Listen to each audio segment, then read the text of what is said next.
Hi, everybody. This is June 11th, 2026, and I'm in my happy place, McDonald's in the Royal Centre in downtown Vancouver. I used to work in this building when I was a prosecutor and a family lawyer. When I worked for Carrie Lynn Finlay as her junior, I worked in this building, and this is my favorite spot. So I've been posting these videos since my brother passed away on April 23rd of 2024 as a form of recovery from the trauma of watching him be locked away by the British Columbia New Democratic Party government, David Eby as leader, Nikki Sharma as Attorney General, and Sheila Malcolmson as the minister responsible for Paul. So Paul was locked away by the government when I complained to the Burnaby RCMP after I discovered what I alleged to be a fraudulent and forged power of attorney the government created to give Paul the COVID-19 shot. I didn't object to the COVID-19 shot, but this was a secret, fraudulent and forged power of attorney that the government created, appointing my then 82-year-old Catholic nun sister 4,000 kilometers away in Ontario as Paul's guardian for all decisions pertaining to his care. And when I complained to the police about this document, they ordered her to do something, and what she did through her lawyers. She had two law firms working for her round the clock, lawyer Charles Gibson in Ottawa and Casey Deanshaw at the Vancouver law firm Borden Ladner Gervais. I estimate that the Catholic Church spent $2 million, more than $2 million, on her representation, protecting her, this guardianship, this forged guardianship agreement. And I know it was a forgery because I taught Paul to print and read the only word that he could ever read or print, and that was his first name, Paul. I did everything in my power to try and restore his visits. I had an agreement with the government that I could visit Paul twice a week, once at his group home and once at my home, and I would take him out. I took him to Newfoundland on vacation twice. I took him to Seattle. We went to the Peony every year. We went on outings almost every weekend.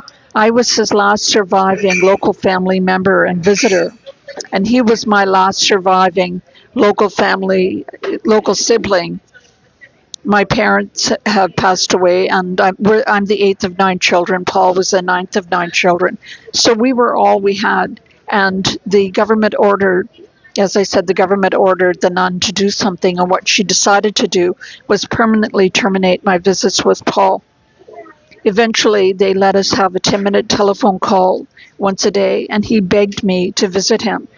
I did everything I could dream of to try and restore our visits. I applied to the court to become his guardian, and I was not successful.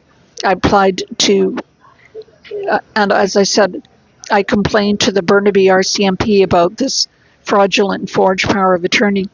The Burnaby RCMP never interviewed me about the document. The constable that I met with said that she was going to get a subpoena for the original document regarding the fact that it was a forgery. It was forged in a way to make Paul look more intellectually capable than he was, so that it would make sense that he could appoint, that he functioned at a level high enough to choose a guardian, which he didn't. He was never functioned above the level of a 15-month-old. So they locked Paul away, as I said, for 588 days, and then I got an email from my sister's Vancouver lawyer saying that Paul had had a stroke. I dropped everything and I went to the Burnaby Hospital where Paul was, and I was surprised to learn that he'd actually had the stroke 2 days earlier, but nobody informed me. The nun wanted to wait till she could get into town. When she saw that he wasn't going to die, she flew into town. She only allowed me a 10-minute in-person visit with him.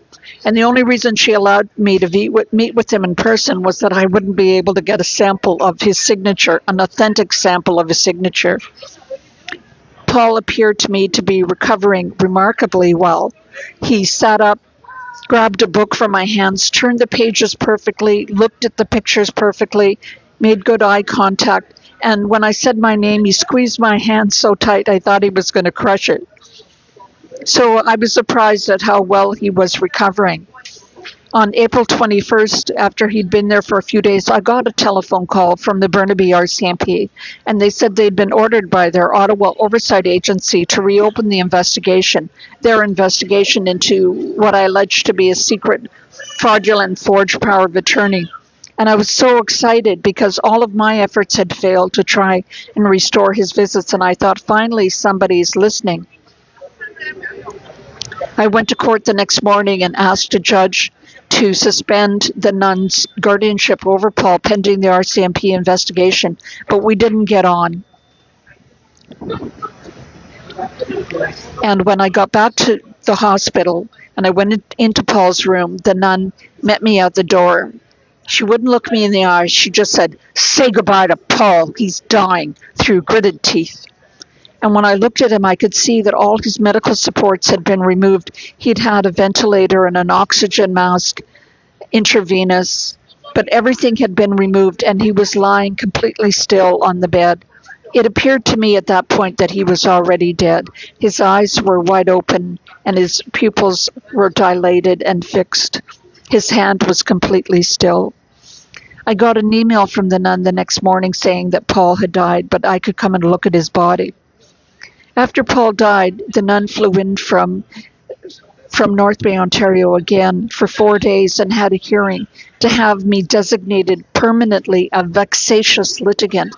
This is a very unusual and rare designation that takes away all of my access to the courts of Canada.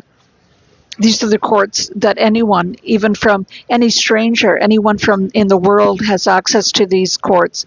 But she brought on an application, and I believe that she did that to discredit me as a witness about the fraudulent and forged power of attorney and Paul's suspicious death. And she was successful. The hearing went ahead past my 2 hour. I had a heart attack in 2016, and I can't appear in court for longer than 2 hours at a time. But the judge, even with certificates saying that, the judge went ahead for a 2 full-day hearing without my materials. The nun's lawyers did not copy my materials and have them before the judge, although they're required to do that. So the judge didn't have my responding materials, and she designated me permanently a vexatious litigant. So I have to apply to the court.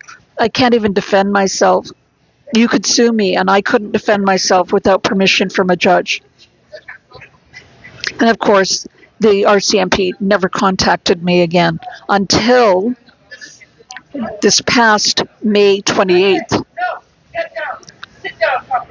I believe in response to one of these videos that I've been making. I had found a card tucked into my door when I got home.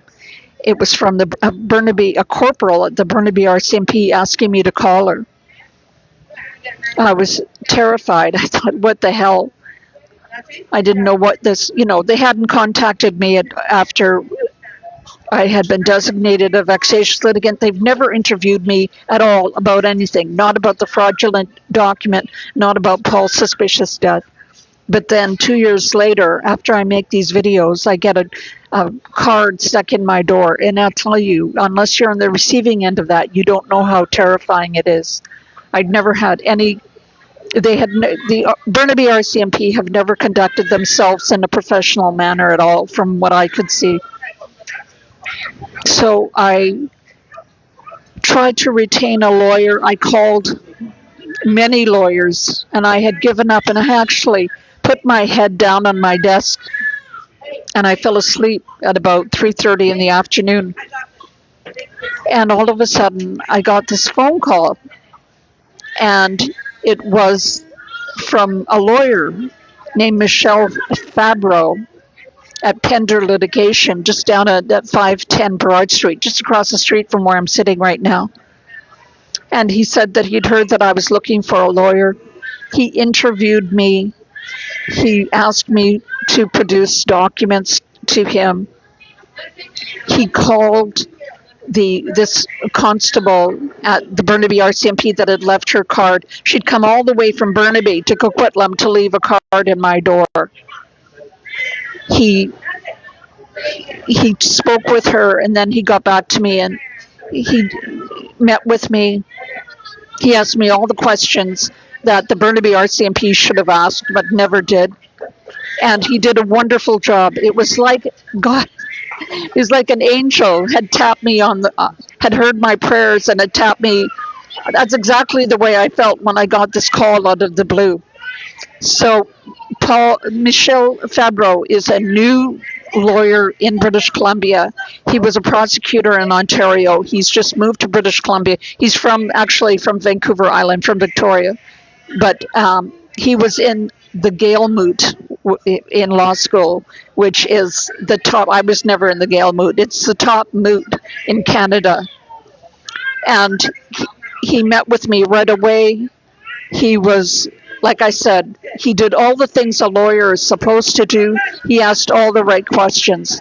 And I can, speaking as a former psychologist and then lawyer for 23 years, I can tell you that if you've got any, he's a criminal defense lawyer. If you have any problem in the area of criminal defense, the one thing that ChatGPT told me when I plugged in the circumstances of getting a card from a corporal in the police in my door, ChatGPT said, do not call her back without speaking to a lawyer. And that's what I say to you.